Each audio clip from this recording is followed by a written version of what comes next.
Alright guys, welcome back to another episode of Talk About Transformers. I'm your host, Sir Tacos, and today we're going to be taking a look at my current favorite figure in my collection. He is a recent figure, so it just so happened to work out that I wanted to film my favorite for around my year anniversary, and here he is.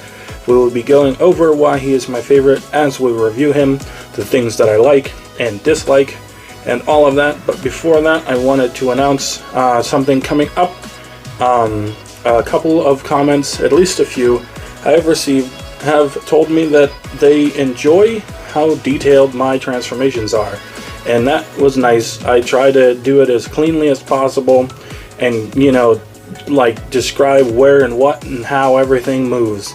So I figured, since I usually start out in the vehicle mode and go to robot, that maybe I'll just do the transformation from the robot back into the alt mode, so that way people can see it in both directions. I'm currently filming this on a Sunday, so if kids come over to ask my kids to play, my dogs are going to bark. You might hear that in the background, and I also think someone's mowing their lawn in the middle of October. So, or no, it might be a leaf blower. That would make more sense. Tangent aside, I'm rolling out a new series called Back into Alt Mode. Blackout's going to be the first one in that series. I'm going to do it for all of them that I review from here on out if I can, even the simple ones. And if you guys just want to see it on more complex things, let me know and I'll do it Voyager or Leader and above or something. Leave the deluxes and core class out. But if you like it and you watch it, I can continue to do it to everything. Now, starting off Blackout in vehicle mode, as I just said I like to do, he is a Pavlo helicopter from Sikorsky, if I'm pronouncing that right. It says so on the box. I did show it off in my box video. If you haven't seen it, that's fine. And he looks really good. His weapons are all on him right now. Everything but the blast effects are on him right now. You've got the bladed weapon here. Scorpinok will detail later up back in there, and then even the miniguns are in him right now because I found a way to put them in him without plugging them onto these little tank sections here. So we'll go over where they are, but for reference, let's see, the blades are not going to cooperate with me, so let me raise up, angle up I should say. For reference, if you were going to plug the guns in, I'll show you the tabs, but the tabs for the guns will go into these ports here, and you would plug them in and they'd be hanging down kind of below the helicopter on these, so you could fire them at people. That's kind of why this, as you can see, will move into the underside of the helicopter here. This is like the only part that isn't covered up and looks like the underside of a helicopter. So let's go ahead real quick and I'll detail to you how I like to kind of compact him for mobility. So what I'm going to do with these propellers is I'm going to spin them around, and I'm looking for flat in here. You've got these two, they're rounded off. That's flat, that's round, that's flat. This round section between the two flats is how you know which way they're going to spread back. So they're going to spread back at this point here. Flat on this side, flat on that side, crack, and they're going to open up there. So what I want to do is I want to pull off every one of the connections on the propellers except this one to the left of this. I'm going to leave that one on. So what I'm going to do is I'm going to pop these up, and what it is you've got two tabs. Now let me swivel this around. You've got two tabs here on this part of the blade that go down into those two holes on the blade, and if they don't seem like they're securing well, just give the blades a spin and move this one up here and see how well it tabs in until you got them all tabbed in. Some of the tabs vary, but as you can see right now, when I go to peel these off, they'll all be sticking pretty good. So just make sure you don't have a small tab and a big hole, tolerances and blah blah blah. So anyway, we'll go ahead and pop all of them. I forgot this could spin for a second. I didn't want to turn the toy. Why turn the toy when you can turn the propeller? Alright, so we've got them all popped off except the one to the left of the split. We're going to raise this up a little bit. Oh, it popped off. No, you stay. And the reason it's going to stay, I'll show you in a second. We're going to rotate all the propellers around, and it popped off again. That's because it was the wrong one. this has to be plugged in here. For this to work, one of the propellers on this that has the hinge that actually hinges needs to be on this outermost one. That's my bad. I didn't make sure it was plugged in right the last time I transformed it. So we kept that plugged in, and then we're going to take our propellers here, and you've got this one that's hanging out here, and we're going to plug it into the inward propeller on the left side.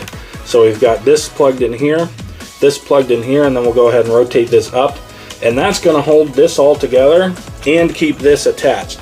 This is loosely attached to the figure to help the propeller spin, because it can spin in its entirety. Even like this, it spins, and that's why this is loose. So this will like fall off. So in order to keep it locked on, whether you're trying to, I bumped the cord for the mic, whether you're trying to keep it so that it stays on collapsed, or if you're just doing this for robot mode for weapon storage, this is how I have this hooked up. And then for the time being, we'll go ahead and partially transform the tail, so that way we have room to operate. So what we're going to do is we're going to fold this fin down, and then it is going to angle. There is a little joint in here where this gray hinge is attached that does rotate. So we're going to angle it. We're going to come to these. We're going to rotate them together. They thoop into place, and they don't really thoop together at this side, so they can swing loosely. But you know, when you've got them thooped into place, they're not just moving loose, and they will spin. So we're going to unthoop them and collapse them, and then this is going to rotate kind of back and around at the same time to get off of that bump there. This bump here goes into a hole. Let's go ahead and give this a turn.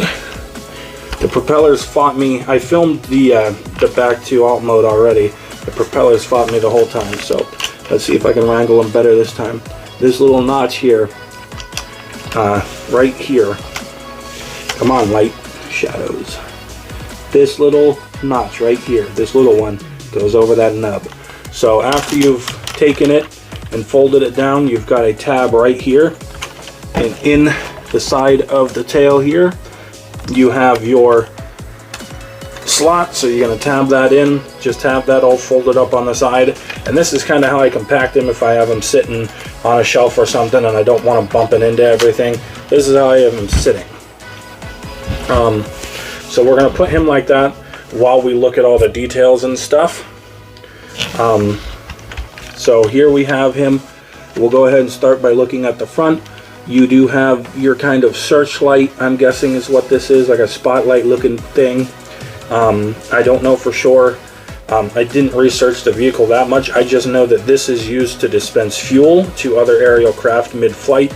And I think that's what these tanks are for. They're for holding auxiliary fuel, kind of, so they can dispense it to other vehicles. The windows are clear, but they're like a dark clear, so you can kind of see in there a little bit, but not too much. So there's not a lot of obvious robot poking out. Looks really nice. And then you've got the yellow trim here on this window with the green above it. You have rescue, so I'm assuming if this crashed, you would pull that in there and it would like throw the whole door off like an ejector door or something. Exit please, press button, turn handle. So maybe the pilots don't actually get in here. They come in through the back and sit in here, and this is literally just to save someone's life. Like I said, I don't know the vehicle, I'm just guessing. Then you got 400X or 4500X with a little Decepticon logo up there with your molded details. This is painted, so there is a little bit of a chip there showing through. I do play with this a lot. It is my favorite. Did I mention it was my favorite? I might say a couple of times that is my favorite. On the other side, you've got the same kind of details there with the green. You've got more words down here. It's a bunch of letters with the U.S. Air Force symbol, and I'm not sure what they mean. Anyone who watches in the military, tell us what these abbreviations mean. I love to learn, so I'd love to be able to tell people. It is not on the other side, however. And then coming down the side here, you've got the nice picked out painted details on these engines here with the afterburner section back here done in a, you know, a gunmetal dark gray kind of plastic. There's dust in there. Pretty sure that's what that is. I don't think that's part of the paint job. Focus, there you go. And then on the front, not really much of anything. If you can see this side over here, if I can get it to focus on it, how about we bring it up? Partial transformation spoiler there. There's even some paint on the inside of this, so that's pretty nice. It's painted pretty good overall. I'm looking forward to an oversized KO, even though I have this, because one, I wanted to be able to scale with my Black Apple Prime, and two, if I get an oversized for my masterpiece, guess who becomes Grindor? That's right, this makes a pretty good Studio Series Grindor. I'll put him next to the Studio Series Grindor, which is my stand-in for Blackout. So it's kind of funny that I'll use a Grindor for Blackout and a Blackout for Grindor. Anyway, moving on down, you've got these lights here. I know these are lights. And you've got some gray paint here going down the tube. A little bit of green paint there even. Just for kind of like a detail. The other side might be red. That's usually how it works, isn't it? One side's got a green, one side's got a red, so you can tell left from right on an aircraft. Then each of the windows is painted with black paint all the way down, and you've got all these molded in rivets and all of this cool detail here. And there's an animal here that's not included. Couldn't tell you if it's a cat or a dog. Ooh. Go ahead. It would be really cool if every copter former ever had a thing where part of the transformation was to click it up or down slightly, so you would find the middle groove, slap it down, and it would, you know, lock it there. Just Hasbro, I know you don't watch me because I'm not popular, but if you ever see this, you know, food for thought. Lock the propellers there, and then you've got some more aircraft logo stuff here. This one's not going to be getting scuffed up like Jobby's Blackout did, because it is in the feet but not touching the ground. And then coming back to the tail section here, you have the US Air Force 4500X. This says no handhold, so do not grab that if you are near this helicopter in person. Danger, keep away. It is talking about this blade, of course. And then you've got Blackout here on this side with some molded detail. And we'll go ahead and swing around to this side. You've got the red paint here on the top of this, just to denote where the tail is. We'll go ahead and fold this out of the way so we can see this side also says Blackout. There's your tab and hinge and stuff, but you do have, you know, the molded rivets and all of that on there. Then you've got the Danger, keep away, no handhold, US Air Force 4500 X-ray. The guy's friend died on this chopper. Moment of silence for that guy. Alright, moment of silence over. Down this side it is pretty much the same, except I was right. This one has red where the green was on the other side to denote which side is the left and right. So if you're flying towards something and the red is on your right, it means they're coming towards you, and if it's on your left, it means that you are going the same direction as them. Helps see other aircraft at night or in low light conditions. Go my brain, because I'm pretty sure that was a guess / memory. And then that's pretty much it for going down the fuselage and whatnot here. Here on the top, we can look at the details. You have, you know, rivets and whatever these things are, and vents and all kinds of stuff. You've got a little bit of gray here from the plastic they used on that hinge, but that's all right. I still love this thing. Look at all the details going down. This bump plays a part in the transformation, and I don't know if it is part of the vehicle or not. Let me go ahead and look. I mean, it's kind of there on Grindor. I picked up Grindor real quick, and it's not used for the transformation on there, but it's skinnier and taller. So maybe they repurposed a real life feature on the helicopter for this transformation peg, which is kind of cool. But again, I'm not an expert. I'm just guessing with what I've got. And then coming down here on the top of the tail, you've got some fins here, and you've got this tab here. Doesn't look too unnatural with all the stuff going on top of the helicopter. Then my favorite part of the whole vehicle mode is the bottom, which you do not hear a lot, but check this out, guys. Look at this. There is no kibble on almost all of the bottom of this figure. You just have details and panels that cover all of this up, except for right about here. That's the only spot. The rest of this is 100% covered with vehicle mode stuff. Now that is pretty impressive.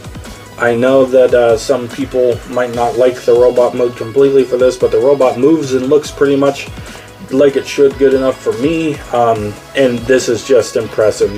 Even if you think that it runs the robot mode, you can't not say, like, car bots don't even do this because they can get away with it.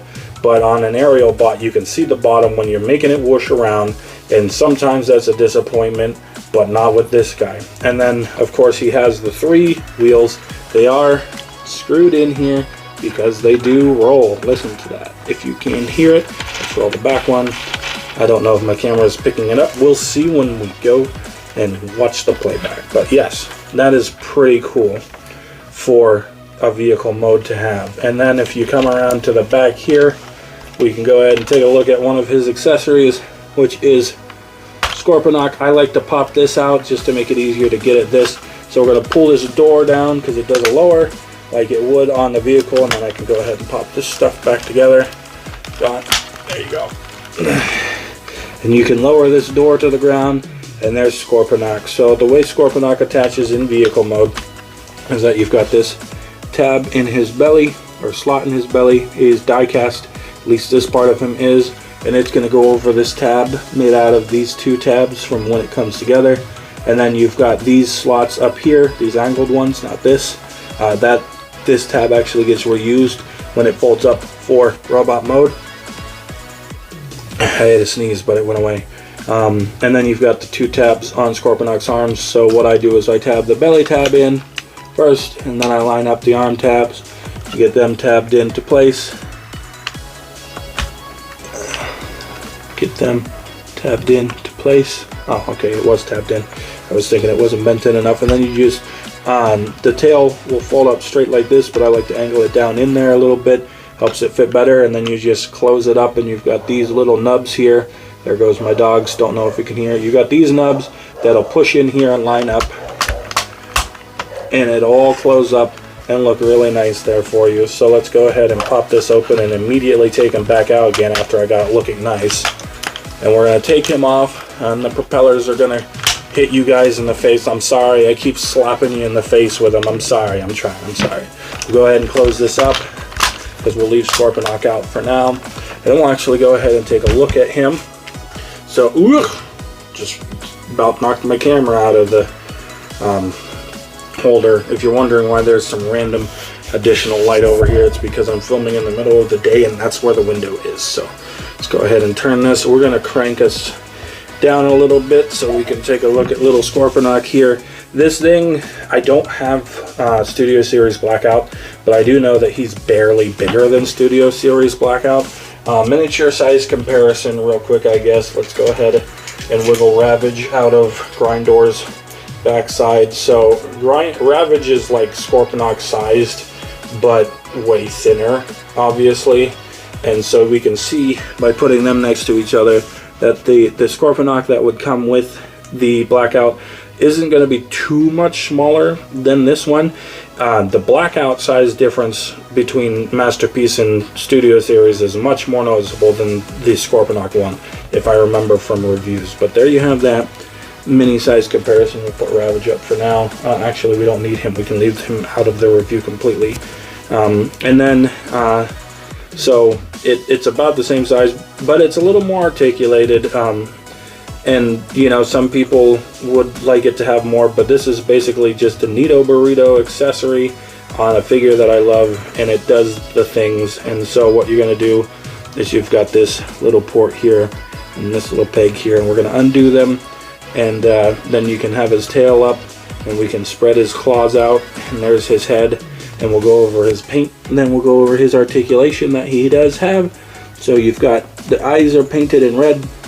You've got some nice gold paint accents on his head, his back sections, and the top of his claws. And that's basically it for paint for the most part. On the underside, you've got the gunmetal, you've got a gray plastic, and then like a browny gray plastic that makes up some of them, including the tail. And then you've got this little port here for like a flight stand, so you could put him in a flight stand, which is cool. I never actually really paid attention to that, but yeah, you could put him in a flight stand, so you could have him, you know, in the air getting ready to, you know, dive bomb down on people after jumping up out of the sand and stuff. But articulation wise, all of the legs are just connected to a ball joint on the bottom, which lets you kind of angle them slightly for the angle you want and angle them up and down a little bit so he can flap. He's a Scorpion that can flap.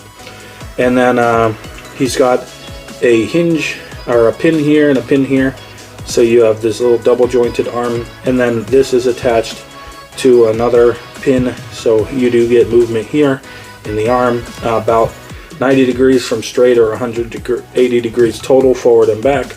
And then the head is on a hinge, so he can look down to this degree, and he can't really look up much farther than straight ahead. Let's go ahead and rotate this down out of our way real quick. So yeah, he basically looks straight ahead, but you can turn the head so he can do confused Scorpinok or taunting. At this point it looks like he's taunting you. He's like, yeah, you want some? And then that'll go a full 360 for the turn on his head. So his head has some articulation, and so do his legs. His claws are decently articulated for what you get with this little accessory this size. You've got a hinge here, and its only real purpose to me is when I had him all together and I popped this down for vehicle mode to sit into the back better.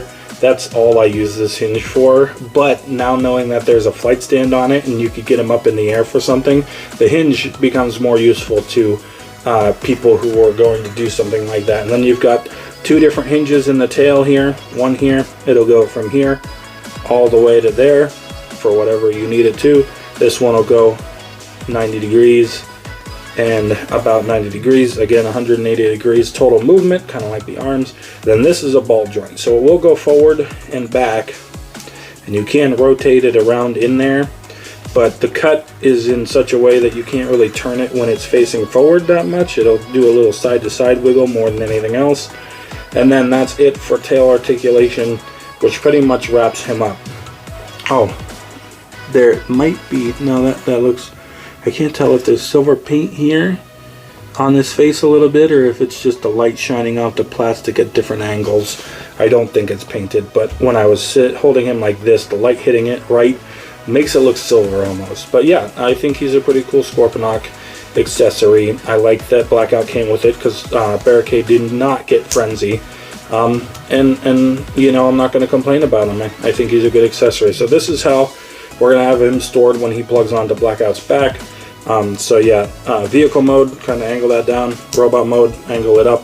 And then there is a little bit of a divot here in the design of the tail where the ball joint will sit when you have it angled down. So you just kind of angle it so that the ball joint will sit in that, and that's how you know you got it angled right. You could do this for both helicopter and robot mode, but I like getting the tail up a little bit so I have more room to kind of position him on the back.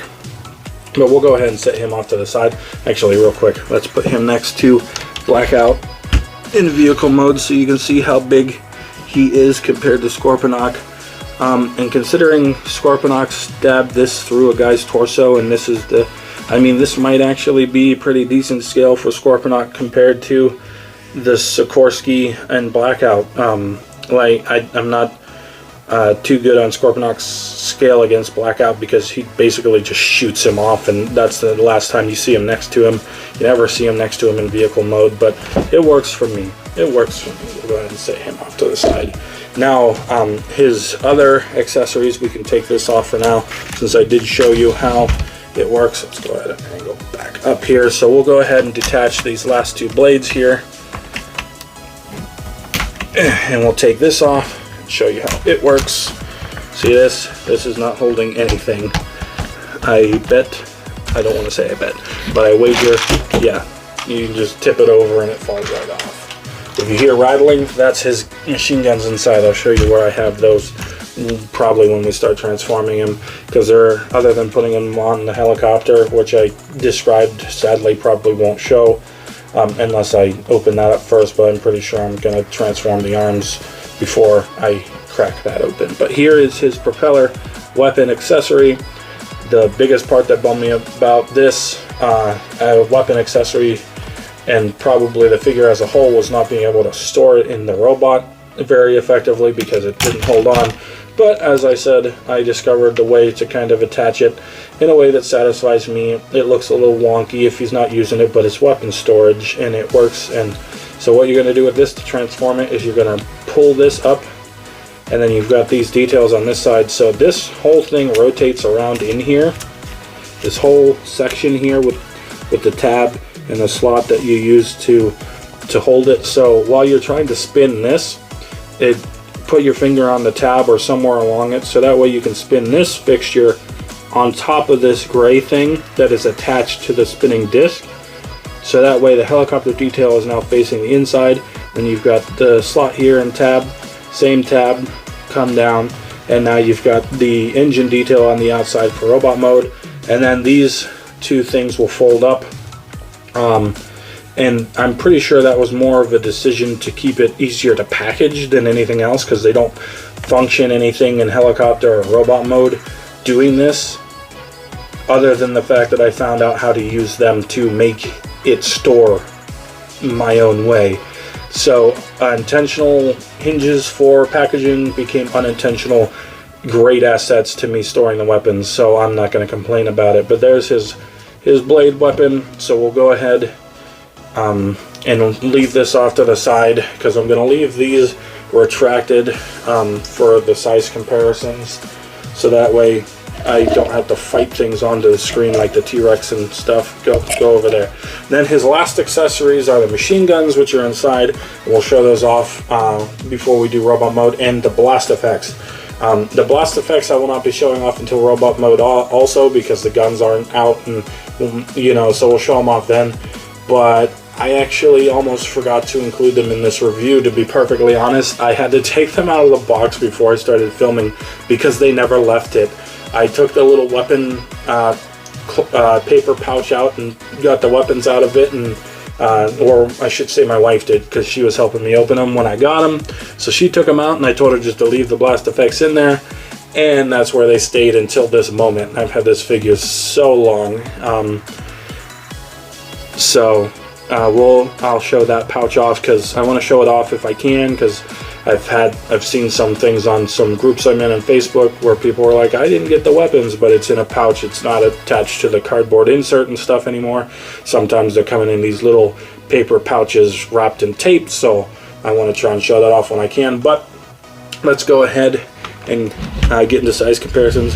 Oh, and I did mention the rolling wheels, but he can indeed roll around surfaces if you want, and the propellers, I spun them and things like that. So there's your vehicle mode articulation. This points up if you want it to, but it won't stay very high. And I appreciate that bend is there, kind of, because then you can fold it down if you don't want it to jab into things in robot mode. But as far as I'm understanding it on the screen model, that never bends down. So in robot mode, unless I have it where it's down so it doesn't run into something, it's actually supposed to stay sticking out. So that hinge technically doesn't need to be there, but I'm appreciating it for the functionality it gives me.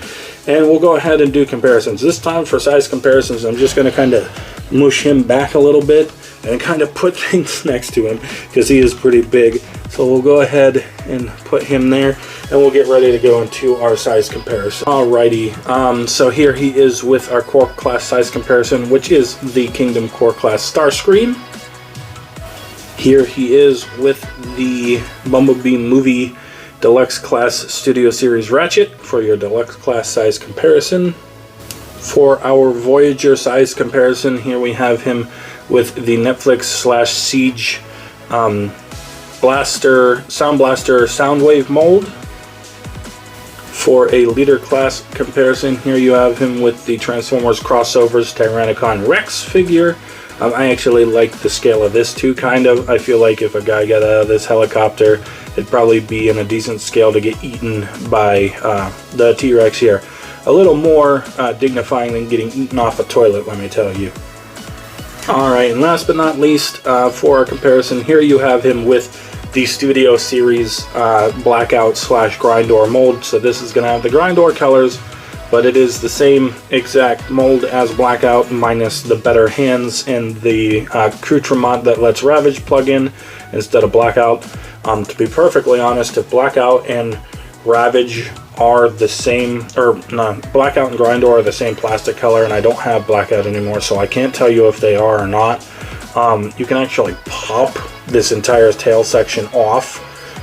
So if you wanted to have Scorpinok with this figure because of the hands and stuff, and you don't mind that the paint job's a little different, you could literally pop the entire back of the helicopter off from the tail to here and replace it with Blackouts. I just don't have Blackout. So if you want to use this for Blackout and you want to have Scorpinok with it, there's your pro tip, providing the colors are the same or close enough that it doesn't bother you. And that's about it. So there's your size comparison, and the masterpiece is huge. It's huge. Let's go ahead and see about getting this in frame basically all the way. We'll go ahead and rotate the tail up real quick and pop the stuff out on the tail, so that way that can be represented. And we'll go ahead and try and get the whole thing mostly in frame. We'll cut off a little bit of that, and then right in front of him here is the Studio Series version. So yeah, he is a lot taller.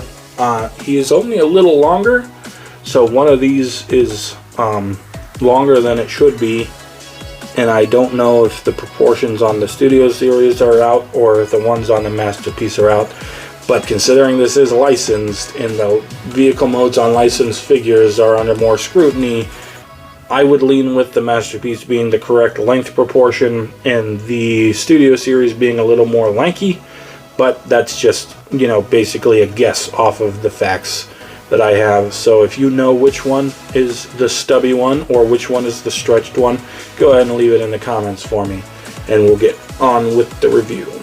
Alrighty, and since I decided to put the tail back out for those comparisons with Grindor, we'll go ahead and show the tail transformation, so that way if you just want to see it, you can see it all at once except the propellers.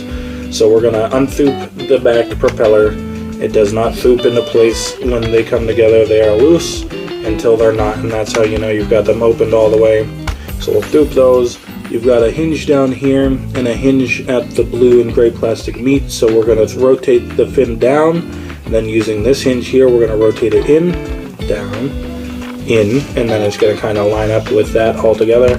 You've got a little new transformation that I didn't show before, but this little thing here is going to rotate under like that and just sit in place. And then you've got your nub in here and a little hole that I go into earlier, but I'm not going to show now, that slides over it. So we're going to kind of turn to the back, like we're going to flex this to the back and rotate it in at the same time to get that off the nubbin. And then you've got this hinge here that allows it to thoop down. You've got a tab and you've got a slot. So get out of the way, propellers. We'll go ahead and connect those, and that is now down. And then we've got the propellers undone. So what I'm going to do first is this entire front area. So let's go ahead and angle down a little bit. And the first thing I'm going to do is pull these away from the robot. You've got this tab here, but it doesn't really plug in so much as it sits in that groove right there, right under the gray hinge. It'll just sit in there more than anything else. So we'll go ahead and pull that out. It does thoop back on the gray strut, so it's solid, but that's not a tab per se. Then what I want to do is come in here, separate those. If you don't have a thumbnail like mine, or you don't want to ruin your thumbnails like I do, go ahead and get yourself a part separator. But we're going to fold these out to the side, and then after that you've got the big old tab and the big old slot that was holding together, and after that we're going to rotate at this hinge in the middle and fold this all the way back. Same thing on this side, fold it all the way back, and then we can just meet those back up in the middle again, and we just folded them out so we can fold them back without stuff getting in our way, and they're just going to rest there. And then these are going to work pretty much just like Studio Series, those did too. This thing is basically like, what if Studio Series had a bigger budget and they made it completely awesome. So we're going to rotate these up and out on a couple of hinges in here. You've got a hinge there, and this also rotates on a hinge a little bit, so that way it can angle if you need it to get things maneuvered around. So angle it, and then you basically step it up. So it's going to go and thoop up, and then this is going to continue to angle as you go. I actually transformed him earlier and got a cut on my thumb, so be careful. He can be sharp. And then we want to leave these kind of a little back and flared out for now, so we have room for the stuff down here. So what we're going to do here is rotate the wheel forward so that it's sitting there. I want to take this whole section with the light, not the hose, but this section here, and we're going to give it a tug, and it's going to pull forward a little bit, which is going to allow us to then rotate the windows out. And then we can take these little hooks that were help filling it in, and we can rotate those down right now. And there's a little tab on them and a little slot up in there. So we're going to go ahead and do it on this other side, where we take and we rotate these up. It helps if you rotate those out of your way. And we're going to unhook this over here, and then inside there is a little clear plastic window, this whole section right here. And for helicopter mode, they sit here so they can go up into these gaps and fill in. But for robot mode, you're going to push them, and they're going to rotate around this pin here, and they're just going to sit back here until they're kind of parallel with this section. It's kind of hard to show because this shadow is getting in the way a little bit, but you can see that they're sitting just nicely right in there.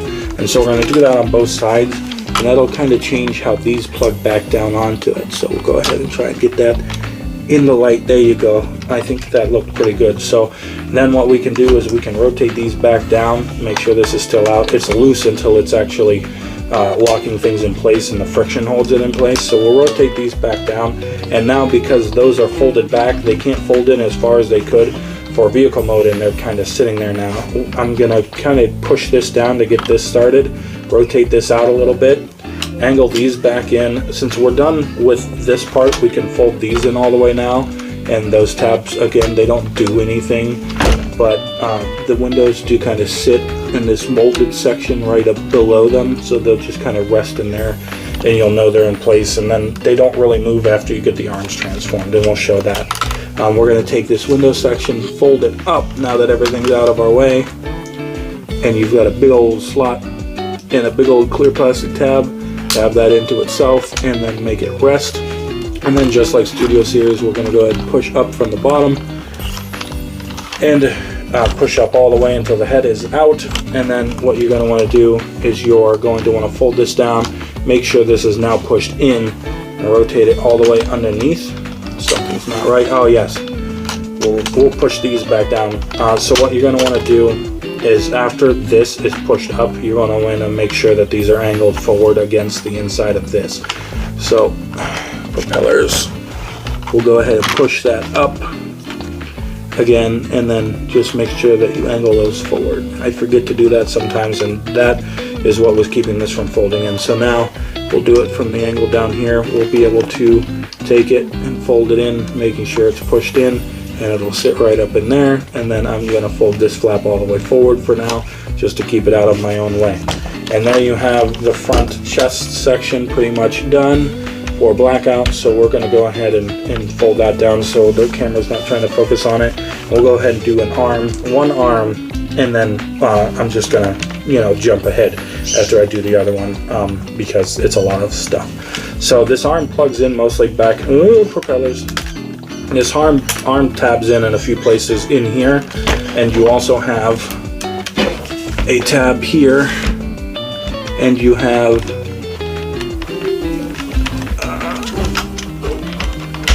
my wife is yelling at my kids. So you've got a slot here, and you've got a slot inside this tire, and you've got a tab here, and you've got a tab. Let me raise the camera, guys, hold on, because he's going to get tall. Might as well raise it all the way, and I'll just hold him up into it. And you've got a tab here that are going to plug into those slots on the bottom, and then you've also got, on the back side of this, you've got this big old tab here that's going to plug into this slot right there.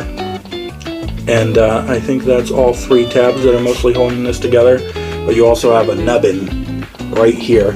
So when you're putting this back in the helicopter mode or taking it out, you're kind of angling it in and angling it out. So you get that nubbin behind, and then push it straight and tab everything in. So we're going to angle it out to the side on this hinge here that was sitting behind all of this. And then you see this little nubbin here, we're actually going to use that to fold this hook fixture out, and that is going to plug into this hole back behind the front panel that I forgot to really detail when I went past it on the vehicle mode stuff. I just like this figure, so I glossed right over that. But yeah, there's a hole there. It's always there, and we're going to tab this into that. But before we do that, we want to get the windows out of our way. So the best way to do that is to fold this window down first. And then we're going to angle this down a little bit, so that way we can start to rotate this panel back in kind of a semi-fluid motion here. So we're going to angle it down and kind of rotate it back at the same time. Then let's swing down here so we can see what's happening. You can hear the guns rattling in there. You have the tab here with the slot there that you're going to line up and put into place. And then you've got the tab there with the slot there that you're going to line up and put into place. And this also goes into a groove right here in this section, so that's why we wanted to rotate it down first, because you wouldn't really be able to move it that well once this is already in place. And then once all that's in place, we can go ahead and unhook this tube section. So we're going to pop it out. You've got a tab here and a slot there, and then that's basically all that's, or no, you've got this tab here. I knew there was a second tab. Tab here, slot here, tab here, slot here. So we're going to rotate that around, and then we're going to actually unhook this section. On mine, this fin slides and the other one doesn't, so I don't know if it's just not as secure or if I need to glue it, but it does. It's not like loose or anything, but your fin may slide. It's not really supposed to. You've got a post here and a port here, and that's how that was in. So we're just going to angle that out, and that's going to allow us to fold the arm down. Nothing else is really holding it. There's a nub in here that it slides over, but that's about it. So we're going to angle the arm down about 90 degrees, get it out of our way, and then this tab here that we were using is going to be repurposed into a slot in the back of this, and this is going to bend in the middle and on each end. So you're going to bend it, fold it, origami it in, and then re-tab it to here, kind of like that Hide Shadow did it, so that way this stays on the shoulder. And then down here, oh, the propellers, okay. Down here, you've got a hinge up in here that this will hinge on, and you want to make it so that there's a double hinge that you don't see, and you can see it folding out here. And you want to make it so that it's flush against this coming out the bottom for robot mode, and you want to make sure it's so flush you can't tell it's there in vehicle mode. So that's how you can tell when you have it folded out all the way. And once you have that folded out, this is going to plug into the hole, and the top of here has a little groove in it right under my finger. It's just molding, it looks like, but it actually goes over this tab on the outside. So you plug that in like that, and then you just get this situated over that tab, and that kind of holds this into place. It'll move around and stuff. It's not a super solid connection, but it is kind of what holds it together. So there you have all that. Now coming down to the arm proper, we can go ahead and fold this. You've got this tab slot connection, and you've got nice details under here, and there is a slot. This is a slot here that there is a tab that it plugs onto. It's not super secure, but it does. And then we can finally close this up, and you've got the big old slot here that goes, or tab here that goes into this slot from earlier and tabs that into place. You stay down. I might have rotated you up, but I want you down now. And then we can open up this big old flap and get his hands out. They can kind of get stuck in here, and so sometimes I have to get something under his finger and rotate it out. This one's going to participate on camera for me. The other one I'm not going to film, so that'll be nice. And then you've got the slot here and the tab here that was holding it into place, and we're just going to fold it back shut. Snap it shut. Rotate the arm 180 degrees.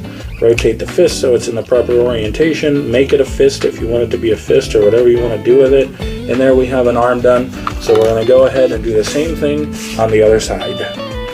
Ta-da, he has two arms. The only difference in transforming either of his arms is that this one took less time because I did it off camera. But so he's got both of his arms now. I'm going to actually angle them out to the side, just so that way there's room to operate down here, and hopefully they won't get in my way. I might even go ahead and rotate them up like this. just so that way they're compact against the body. You don't have to do this. I'm doing it for me. It's not an official step. And then what we're going to do is we're going to actually finally separate the legs from the back of the helicopter. And the first step I want to do is get the propellers out of the way so I can angle him down. Actually, I wonder if I put these up here, if the arms will just keep them from flopping around. There we go. Purpose for the arms. But what we're going to do is we're going to take these two panels here. They have, once again, little nubbins that kind of hold them up into place. We're going to actually rotate them out. You have a tab here. You have a slot here. We're going to plug them into place, revealing these details just to get them out of the way now, because that's literally the only thing we're going to do with the bottom pretty much until we get to the front skirt part and in the bottom of the legs. So what we're going to do here is pop these out like I did when I was taking Scorpinok out of them. And we can go ahead and lower this now. I don't have Scorpinok in there because I left them out, but if you did, you could take them off now. And then you've got multiple attachment points. So I'm going to undo these, and I'm not going to redo them, but I'm going to show you where they came from, because it can be a little bit of a chore to get this all together. And you'll see that in the back into alt mode. So what happens here is you've got these little hooks right here that go up into those slots there.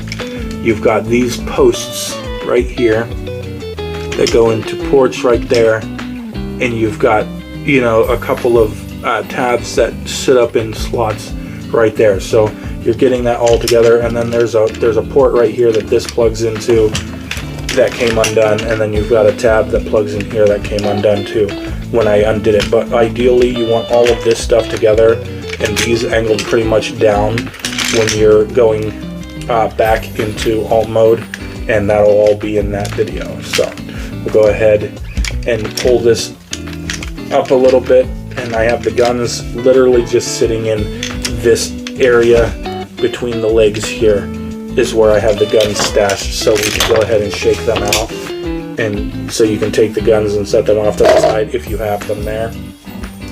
And what we're going to do is we're going to pull the legs down and do the waist section.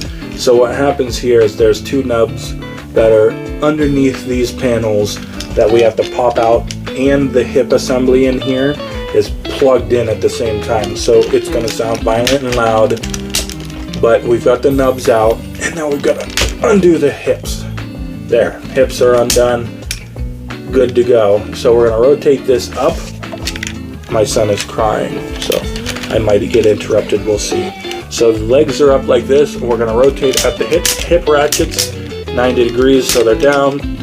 We are going to rotate this panel, and there is a little panel here. You've got a slot and a tab, and this is going to come down. I'm just going to show you while I have these rotated sideways, so that's going to come down. I'll put these back, and then we're going to finish rotating it and angle it down to form the waist skirt, and then we're going to keep folding, and you've got a clip here and a spot for it to go, and you guessed it, we're going to clip that in there. And my propeller catchers have finally failed, and that's pretty much it for the waist. And then you can spread these out. They are angled so that when they hit this section they stop, and that is them fully spread. And then this also folds down in between them and keeps them in place from moving a little bit, but I like to keep that out of the way for now.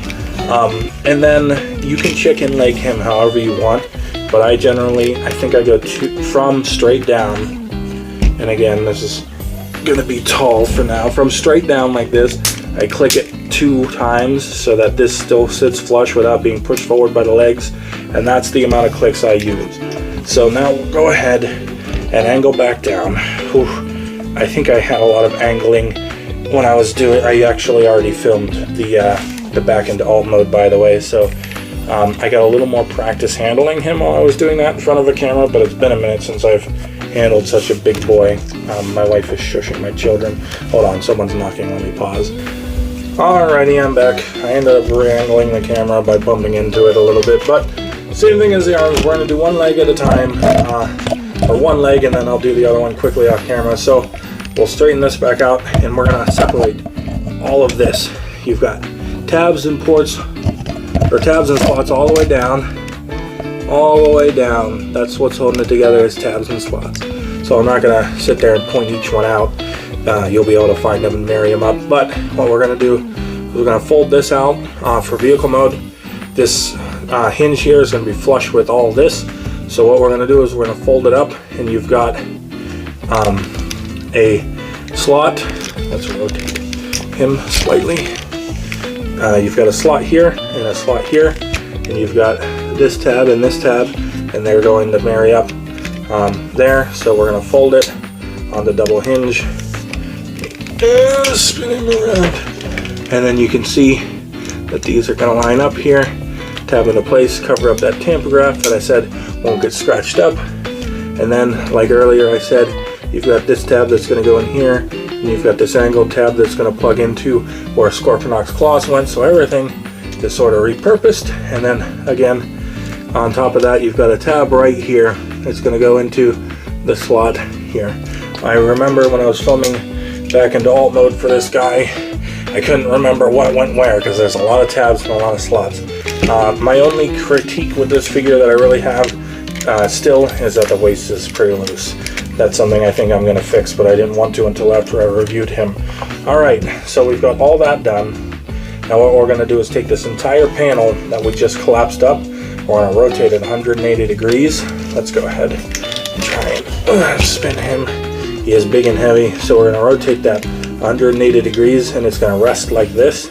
And then his toes, which are angled, are going to fold down and kind of hold that in place. It doesn't tab into place.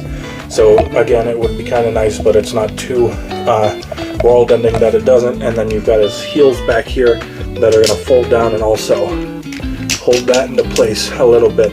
It wiggles, and if the toes move forward, it can still move pretty good, but he's going to be standing on it, so it shouldn't be that big of an issue. Then, when we rotate his waist back, here we have what this looks like. I'm going to click each leg out a couple of times just to separate them a little bit, and we're going to shove this one. We're going to fold this flap out, and you can either fold it all the way out, or you can angle it a little bit, and I like to angle it so that this is kind of parallel with this. That's the angle I like it to be at. Do what you want, and then rotate this all the way out to the side here. And then, oh, this guy's heavy, he's wearing my arms out. I also was playing with my kids earlier, so that also wore them out. We're going to rotate the foot. It is a clickety, ratchety joint. Rotate that down as far as it'll go. Take your tire, fold it up over like the Studio Series, and then we're going to rotate the leg around this hinge here. Once we get it to about the back, we can rotate it up on these double hinges. And then let me go ahead and spin the leg at the thigh, just so you can see where I'm spinning it up here. We'll spin it to the other side so we can see what's happening. This is going to rotate all the way around, and there is a tab here that will stay clicked out. Leg, I bumped it in. It's not super loose, as you can see. It's not like falling now. And you've got a slot right here, so you're going to rotate it, finish angling it up, and plug it in. And then that straight panel we had plugged out is just going to fold and rest against this leg.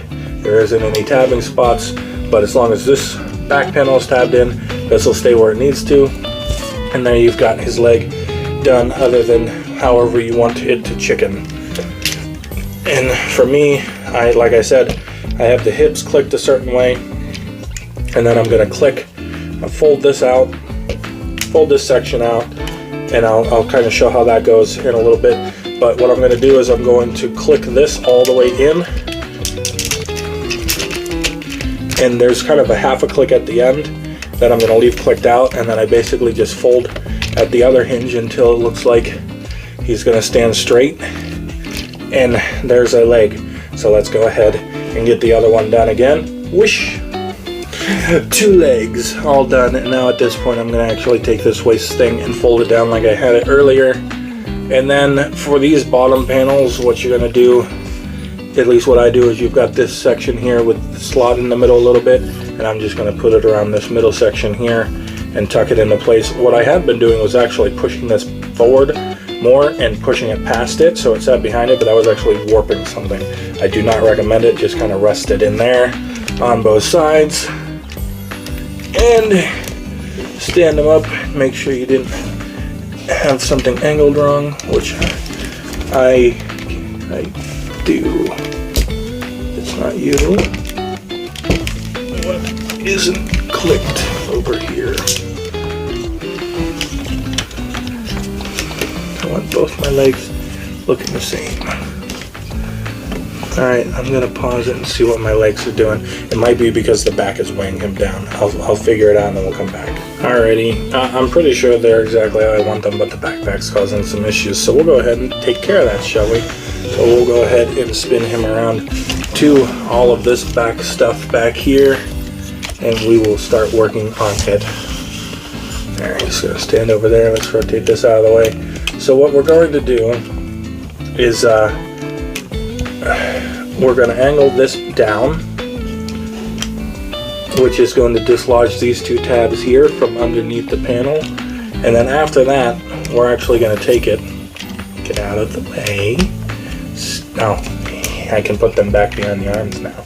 There we go. And then we're going to take this whole panel and shift it up past, and that thing I mentioned earlier is going to plug in to this groove right there and sit nicely there, like so.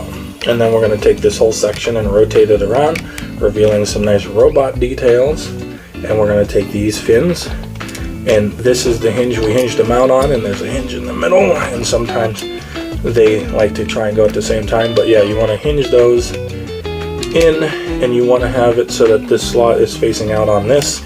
So I'll rotate this into place on this side and fold it down. I'm going to do the official transformation for the backpack, and then I'm going to show you what I do with these, which I like better.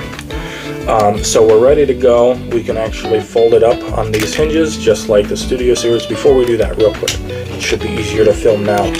Coming under here, there is a little gray panel. Let me try to scooch you closer to the camera, because I can't really rotate it, but there's a little gray panel under here that you want to make sure it's folded in for helicopter mode, and you want to make sure it's folded out when you're going into robot mode. And I do have that detailed in my back into all mode also. And there goes the propeller. Alright, so now we're going to go ahead, and you can see that there. Let me just pick him up. There, big panel, and see it folded out, and it's got a big old slot in the end like a hook, and we're going to be using that later. So we'll go ahead and fold this up the same way it does on the Studio Series. There's even the same little nubbin on the top that's going to rest against. And what we're going to do with all of this is let it sit for a second, because we got to angle up. Angle up. I don't even know if I can raise up anymore, but let's going down. No, we're pretty much raised up to our maximum, so we're all angles all from here. At this point, what I'm going to do is actually rotate this back around, because we're going to want it to stay on the back. And to keep it in place, actually, let's go ahead and plug Scorpinok on now. So we're going to take these, push them off to the side, grab Scorpinok, don't fall please.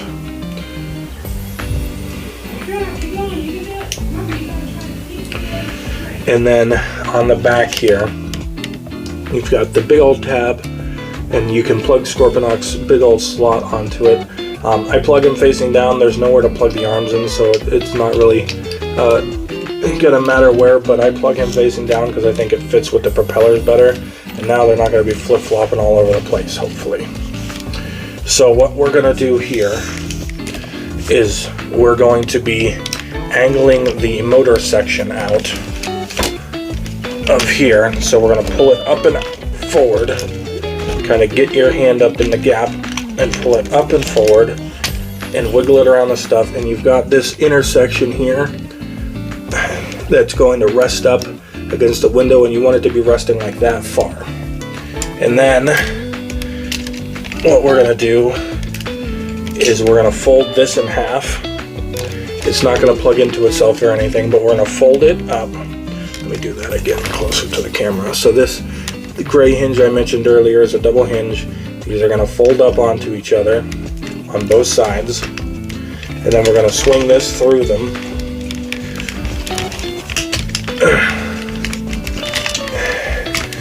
The official transformation is a pain in the boot. That's why I like doing it the way I do it better. But there. So that's all swung through. And we're trying to keep it together. And we're going to actually bring it down. Okay, so the propeller is going to work better out of our way for this. For future reference, if you want to do it official, leave the propeller out of your way for now. Again, why I like my way better. But what we're going to do is, now that we have it in here, we're going to be folding it down against the back. And up under here, we're going to take that hook and we're going to hook it around this tab in the back of his waist. So we'll go ahead and get it lined up and hook it in, keeping this top section pushed forward all the way.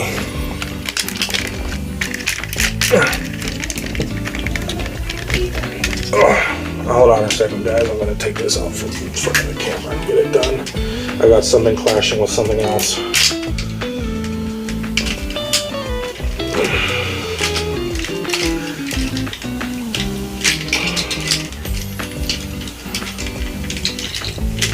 Okay.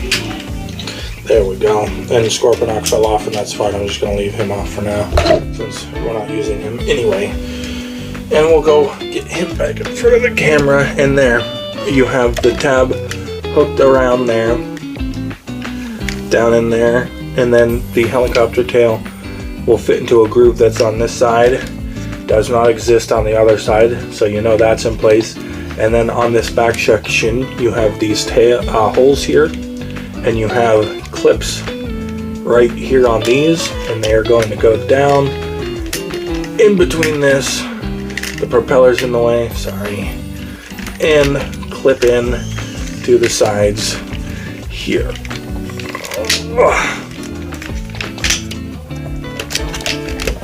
Okay, and then what's supposed to happen is these slots here are supposed to rest inside the fins, which is why I thought it was cool that one moved, because I thought you were supposed to like really secure that by pushing this in, but since this one doesn't move, that's just an accident more than anything else. So I'm not going to do that. This is the official configuration to have your backpack in. Now, my difference in backpack, let me angle down here real quick, is that instead of having these up here, what I like to do is actually fold them out and angle them down, and then I will push it over this kind of jutting out area here and sit that flush there. Now I'm going to rotate these down while one is done and one is not done, and we'll go ahead and push them forward and angle up again. Which one do you think looks less obtrusive from the back? The one where it's down behind the propellers, or the one where it's just sticking up out of the side? Well, let's rotate them to the front real quick, shall we? I know we're not done, but I'm just showing you my reasoning. Here he is from the front. On this side, you can see it poking up back behind this. On this side, you don't know it exists at all. But you can see it hanging back down behind him, but so is a bunch of this other stuff. So I prefer it my way. I showed you the official way, and now for the rest of the video, I'm going to put the other side down also my way. And I'm going to show you the other benefit to this is that when you have it down this way, if you don't have Scorpinok on the back, since I detailed that I'm not going to put them back on, you can take the middle two propellers here, and you can hook them behind these tabs on the panels I rotated down, and it'll hold all of this in the middle where you want it to be. So that's my way, and it actually makes folding all of this stuff down into itself, all this stuff up here, down into itself easier, because those things that were getting in our way are now folded out of the way. Another thing I want to mention, if I didn't just unplug my mic, is that at the top of this section, you can see in there's a little post. So you want to make sure that these things are pushed up and plugged into that when you transform him, which I did not manage to do with either of those, but that also helps with some stability if those are pushed up. This one's harder to do because the tail's in the way. And then the propellers are going to sit right in there in that gap in front of that is the best place I found to put them for for the rear propellers. But there you have all of that together. And the last thing you really got to do is straighten them out, make them look pretty. And the thing that I like to do with him is to, the official images and everything else have these straight up. Oh, you can't see. The official images have these sections straight up, but they're literally an angled piece of material so that you can rest them down. If you can see that on the bottom there, right where my finger is, there's that piece of material that literally rests right on top of these sections here. And in the movie, if you watch, those are kind of flared out a bit, so I believe that is how those are supposed to go. So I'm going to go ahead and kind of clean him up and move his arms down and stuff, and then we'll go ahead and start taking a look at it. And here we have him in his robot mode, all steadied and standing and whatnot, and isn't he magnificent? I just love the way this thing turned out. So we'll go ahead and pull him in close, take a look at the details here. We've got the head sculpt molded in this plastic here. We've got a couple of light yellow highlights above his eyebrows, and then you have the red paint there, and his eyes looks pretty good. You've got some of that blue paint, same kind of paint that's here to match the plastic. It looks good. You might have, nope, that's just a light reflecting off of it, but there might be some gunmetal highlights in here. It's hard to tell if it's the plastic or if there's actually paint on it.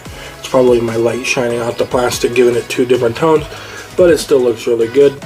Go ahead and take a look at his chest details. You have a little bit of a dry brush, silvery wash kind of on this area, then just some plain plastic here, and then going on down the body. Go ahead and actually move down. Let's fold this down so we're not focusing on it. There's the same kind of dry brushing effect in here, and we're going to see it again on some areas of his arms and legs too, if I'm not mistaken. So there he is at his waist. You do have some gray paint, or is gray plastic with blue paint. Not 100% sure. I want to say the plastic is molded and this is painted. It looks good either way, no real issues with that. Moving on down the legs here, we have, these are die-cast metal, I believe. They're nice and cold, and then you've got some paint on those to match the plastic, and then a little bit more paint up here to get you some detail paint. Bumping the cord for the camera microphone to lift him up real quick. Now you've got his feet details. His toes are also die-cast metal, and you have a little bit more of that paint there on the front of the feet. Excuse me. Coming around to the side here, go ahead and lift his arm up and out of our way here, and try not to bash the camera with it. You have details on the side of his leg. This up here is where a little bit more of that gunmetal is, or that silver dry brushing is. You've got some silver paint with some bronzy gold colored highlights. A little bit more of that kind of silver paint going on in there. Right there, it's hard to pick it up. The shadows coming from the arm here is big. And then coming around to the back of the legs, you've got some details on here. These aren't sides of the vehicle that they just put back here, so these are supposed to be screen accurate panels, I'm assuming. Don't really see the back of his legs too much for too long in any kind of good lighting conditions. At least, not that I was paying attention. I was mostly just paying attention to him destroying everything. And then you've got these areas on this side of the leg here. Let's go ahead and try and get one in frame here. So we saw these when we transformed them, but you've got these circular things that are all painted in a paint that kind of matches the plastic and stuff. You've got some more gunmetal, or I keep calling it gunmetal, silver dry brushing. I'm switching dry brushing and gunmetal. Don't ask me why, but silver dry brushing over here, and this all looks basically as it should. In the movie, it's kind of more skeletal and wiry, but I feel like this makes more sense with some of its solidness as far as a cohesive, you know, person or transformer would be, like as far as the structural thing. Either way, it still looks pretty movie accurate. It's pretty good, and considering what all these panels do on the feet and stuff for the helicopter, I'm not mad at any of the stuff on the legs or the foot at all. There's the bottom of the feetums, so this is nice and safe up off the ground on these blank panels. This is the tail of the helicopter that folds out so you can take Scorpinok in and out. You've got all this alt mode stuff here on the back, but the propellers do a pretty good job of hiding it for the most part. Of course, these are sections here are transformed the way I do it, not the official way, so if you didn't see the transformation, just know that I know they're not right, and I like it. And then you've got all this nice molded detail in here to kind of simulate the little fin tail thing he had on his back. With some real body details in there, so it's not just a panel. They actually tried to kind of do the Unique Toys thing where they spun it around, and they have robot stuff on the underside of a panel and vehicle stuff on the other side. And then you've got the back of the arms. We'll look at the arms as a whole here. The back of the arms, you've got some paint in various tones. You got some of that bronze gold again. You've got that darker gunmetal with the blue paint kind of over on top of it. Looks like in some spots that it could have used another coat, but since this is the back of the arm and it's like detail color, it's not going to bug me at all. It'll break up the nice blob of blue-gray that he is. You've got the U.S. Air Force logo here that's meant to be the one that's on his feet, I'm pretty sure. You've got the nose step here on his hand, and I'm not sure where. I don't think this detail, I don't think I went over it in vehicle mode. So this doesn't show up on the vehicle mode either, and I'm not sure where it comes from, if it was supposed to. Then on the front of the arm, you've got this panel that folded down for details, and you got some of that dry brushing in there again, some little silver highlights with the bronze, and then the hands have the blue-gray paint on them, and they're molded in this plastic. You got some on the thumb too. And then a lot of this stuff up here is just vehicle mode details with little to no difference to the robot mode, as far as nothing has really changed, but you do have a little bit of silver on this again. They just kind of did a bunch of that dry brushing up on some of these gray pieces to kind of give them some life. You got some of that bronze paint up there. You got the blue paint in the front to pick out that engine kind of propeller thing in here on this side too. So I think it's painted pretty good, especially considering what some of the other MPMs are like. I can't really fuss with him too much as far as paint goes. I like the way it looks. I know that when they come out with a KO, whether it's oversized or not, it'll probably be painted to the nines and put this thing to shame, but I'm happy with the way this came out. So articulation wise is going to be real fun trying to go through this, but the head is on a swivel down at the bottom of the base and a ball joint at the top, so you can get kind of some chicken movement out of that. So he can look down this far, and he can't look up too far because he starts running into his back assembly, but he can look up. You can get kind of a tilt, a little bit of tilt out of him.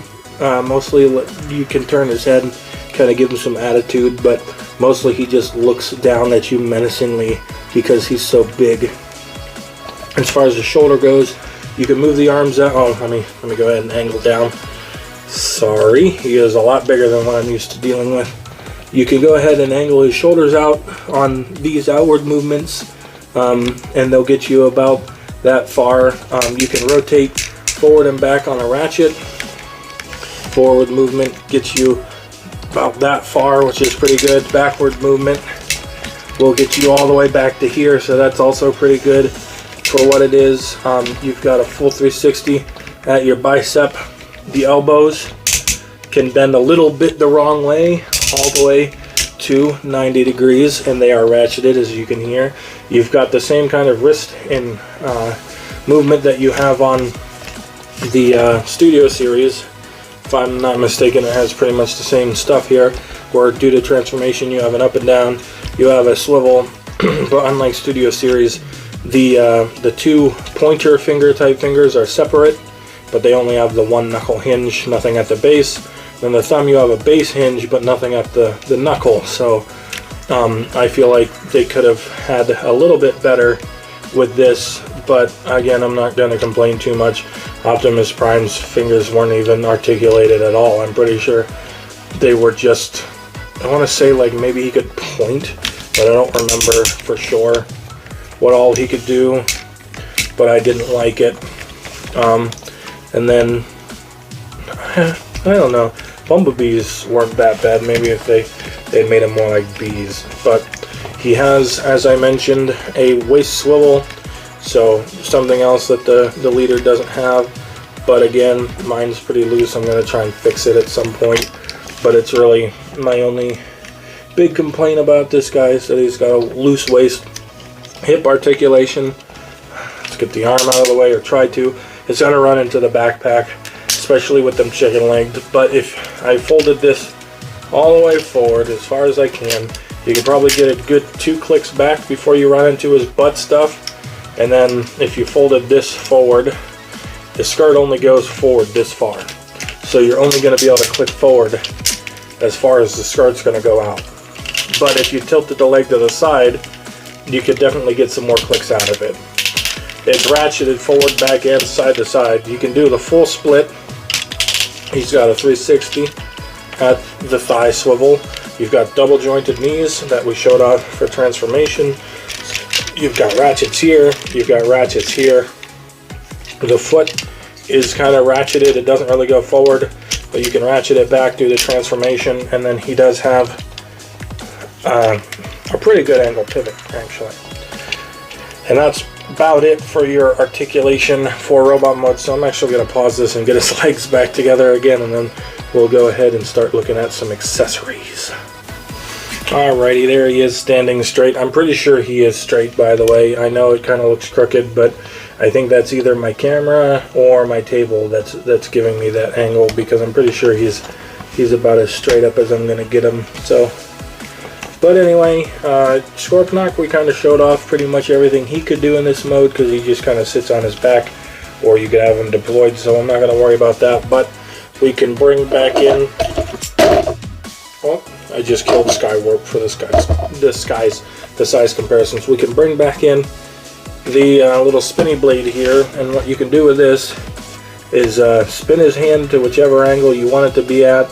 I want to say that most people / the box has it like all the way forward, but if you get it at the right angle, you can have it out to the side like this, like down at this angle if you wanted it more to the side. But yeah, most of the stuff, as you turn the hand all the way around, you got a post in the hand here, and you got the big old port, and it will fit snugly in this port, and then you can kind of angle the wrist down and have it on his arm. Let's go ahead and snap his elbow a bit, and you can spin that. So you can hold on to that in his hand if you want, or if you want to store it without it being on his arm, we can go ahead and come to the back. I got him.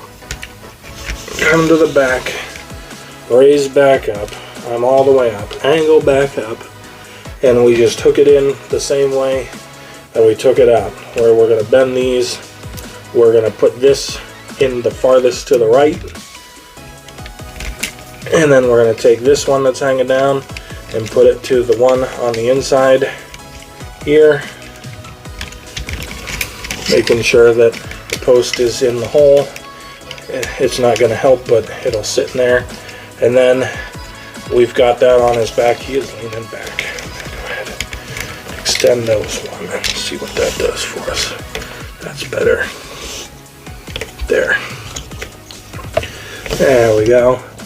There he is. And then he's got that hanging out on his back. I mean, you might not like the way that looks, but it works fine for me, and it holds on to it, so I don't have to. Now, you can take his guns.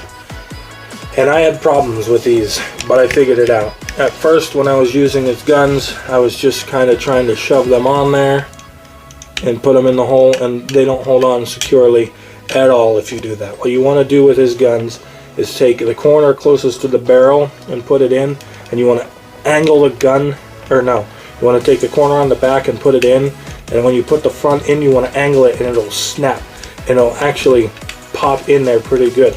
Like, I can maneuver his arm with how solid that is in there. So instead of just putting it in flush, you want to make sure that that front corner is actually in there, and it'll hold on pretty good. So you can have his guns there, or if you don't want his guns deployed, you can come down to his leg, and there's a slot in his leg, and you can take the tab the gun was in and literally tab the thing into his leg for like some mechanical robot design there, and he can store his guns on his leg and you wouldn't even really know they were there. So that's weapon number 2 that he can have stored on his person. And we'll go ahead and throw this one on the arm just because we're going to show off some blast effects.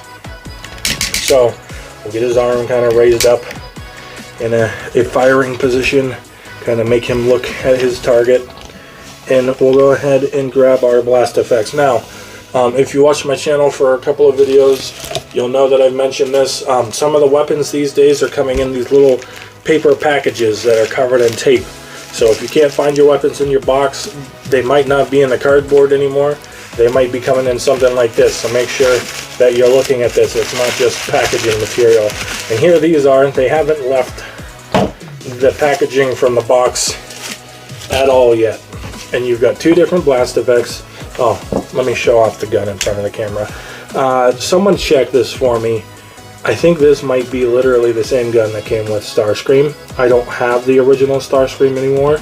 I have an Oversized KO, but I would love to know if someone has both, if they could verify for me in the comments that this is pretty much the same mold that came with Starscream. It could be a little bigger or smaller, but I think the design is about the same. But there you've got his gun, and you can take the blast effects and they just plug in. So we'll put this back on his arm and we'll show off the blast effects now that we showed the gun off, which I almost didn't do. There we go. This is a professional review channel, by the way. You've got this big old fireball blast effect that looks like a shot is blasting out almost. And then you've got this blast effect, which people are calling missiles. But in my opinion, it looks like it's supposed to be Gatling gun fire. You've got the bullet here at the front. This little section here at the front is like the bullet, and then you've got the bullet trail here, like the actual cone off the bullet, and then you've got the fire behind it with the bullet time trail. And because it's soft orange plastic and none of it's painted, it's really hard to say for sure what's what. But if you plug this into here, to me it makes sense that it's chain gun fire. So to me, that's him firing a chain gun. So we'll go ahead and turn it so we can take a look. What do you guys think? Missiles or chain gun? Let me know. The bullets are obviously way too big to have come out of that chain gun, but still. And then his last weapon here, you take the chest, fold it out, and then fold out this gun, and then you can just you can have it like up like this to kind of close the chest hole, but that makes it look really short. So I'll just leave it all the way out and chest hole be a chest hole. And there's his little chest gun, and that's what I would plug this into if I hadn't decided to just leave them in the package because it's compatible. So there's him shooting his chest gun and his minigun with the blast effects. This is the first and last time I'll have them on this guy because I don't really use them at all. So there you have Blackout with some blast effects. Isn't that wonderful? And that's pretty much all I have to say about those. So I'm going to go ahead and get them posed up and we'll do some size comparisons. Alright, and for your core class comparison, here you have him with the core class Legacy Skywarp. Here he is with the deluxe class Studio Series Bumblebee movie Ironhide. Here he is with the Voyager class Netflix Earthrise Soundwave tape deck figure.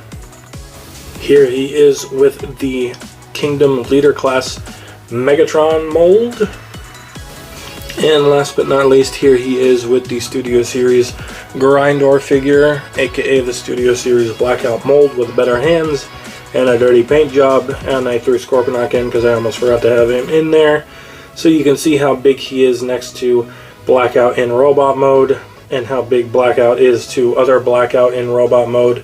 And yeah, the Masterpiece looks really awesome compared to this Studio Series figure. I think it looks really good for its own thing, but I think the Masterpiece definitely is one-upping it, and not just because the Studio Series one isn't in a pose.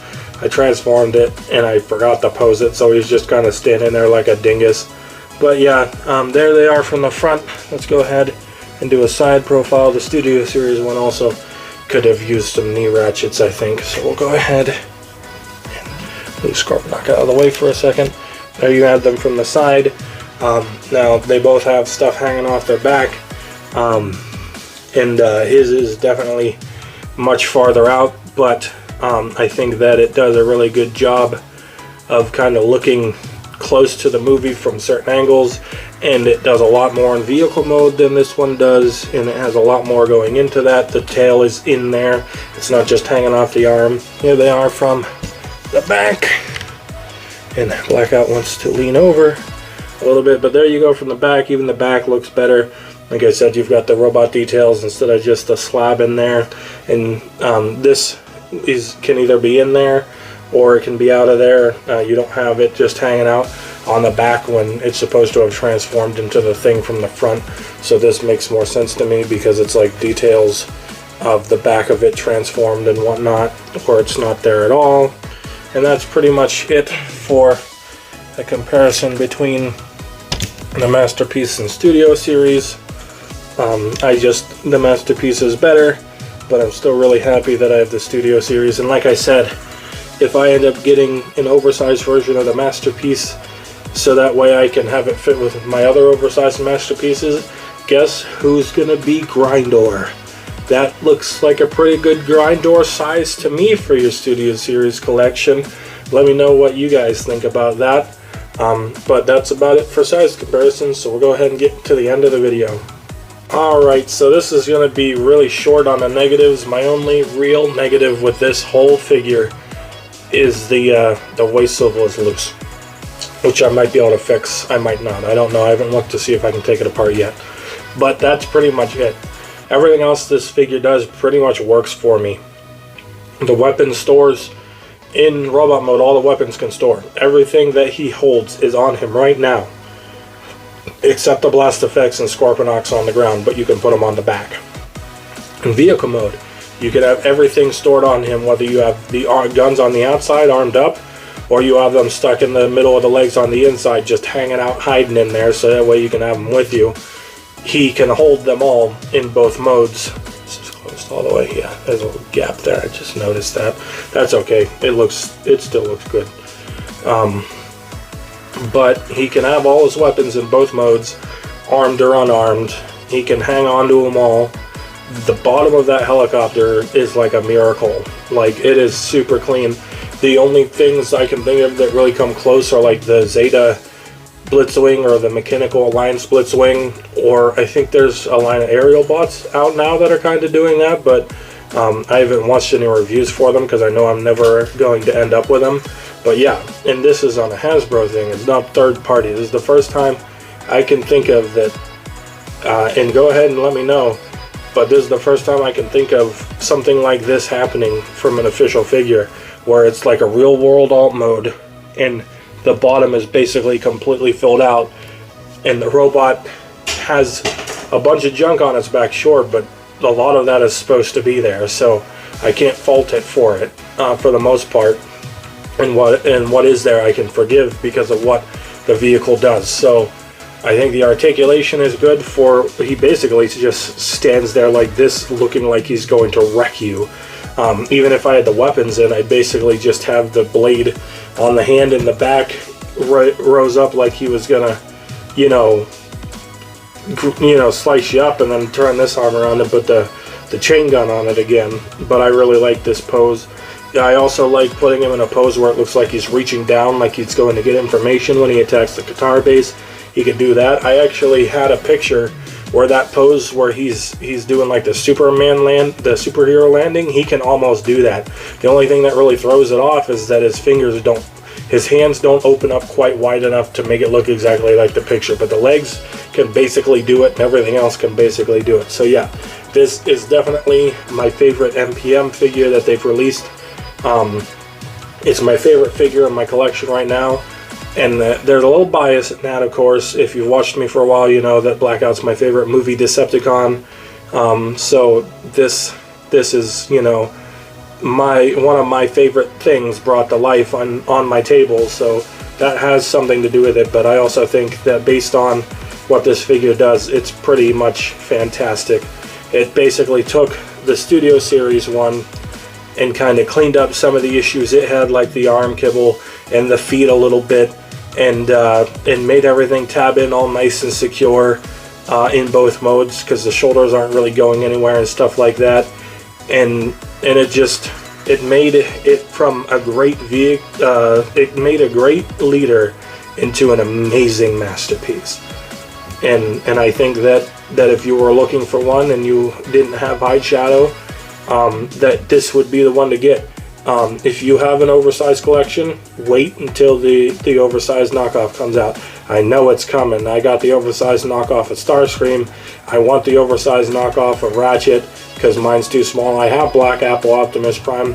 I think the Carbots, Bumblebee, and Jazz scale better with the oversized than they do with the official line. So you can just get a straight up normal sized Jazz and Bumblebee, get an oversized Prime, Ratchet. The oversized Ironhide's a little too big and the normal one's too small, so that one's kind of iffy, and they both have the same problem for me where the one part breaks off because it's too thin and it really should have been die cast. So I'm really just crossing my fingers and hoping that someone releases the Black Apple version at some point. But that's enough of my rambling. This figure is great. If you can get it and you have not gotten it, go get it. Or get the KO if that's what you're waiting for. But if you're waiting for it, then I hope that this made you more excited. With that being said, I'm gonna let you guys off the hook here. Go ahead and like the video if you liked it. Throw it up for the algorithm to see. Go ahead and subscribe if you want to look at some more of my content and stuff. I have playlists. All that linked in the description below. And I will see you guys in the next episode of Talk About Transformers.